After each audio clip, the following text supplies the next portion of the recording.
Every child has a fairy born just for them. Tinkerbell was born for you. Pessoal, Angelina Jolie de volta, finalmente fazendo novos filmes. Eu gosto muito do trabalho dela, tava com saudade de vê-la atuando e agora... será que valeu a pena?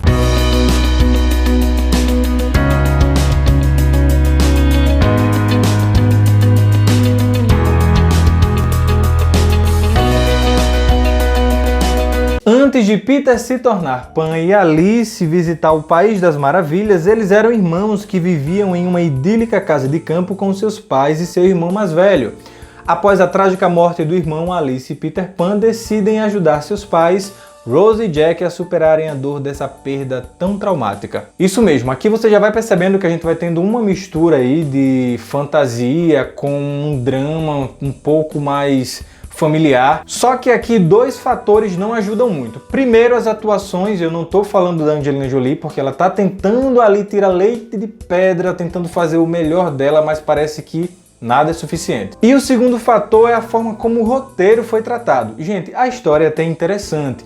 Eu acho legal ali a inventividade de você querer colocar dois personagens tão famosos como Peter Pan e a Alice do País das Maravilhas, juntos contracenando e aí atuando como irmãos, numa história que é até legal, a premissa é interessante. O problema maior está na forma como isso foi executado. Veja bem, a história é interessante, só que os ganchos, a forma como tudo é amarrado, tudo é costurado, é muito mal feito.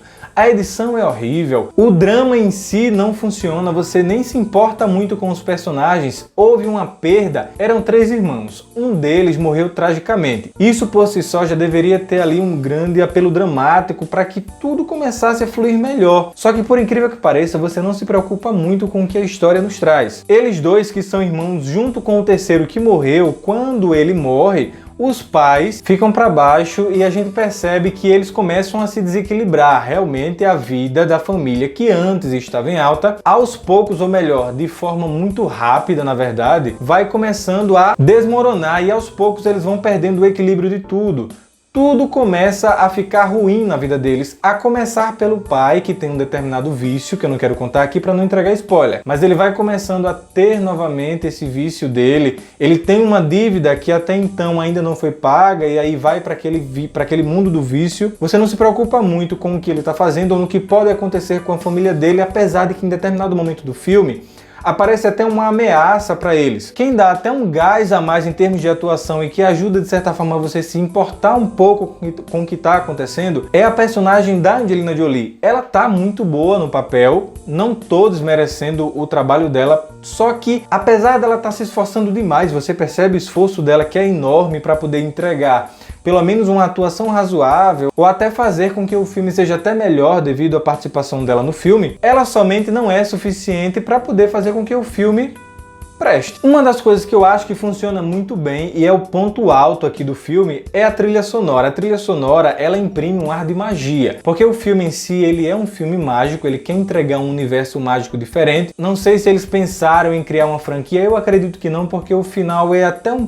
pouco amarradinho, um pouco não, bastante amarradinho, e não deixa muitas pontas soltas. Mas a trilha sonora imprime bem todo o visual e o clima que o filme entrega. O problema é que não é um clima suficientemente bom para a trilha sonora. Eu acho que a trilha sonora está muito além do nível do filme. Quando você olha na capa, você acha que vai ser um filme recheado de efeitos visuais.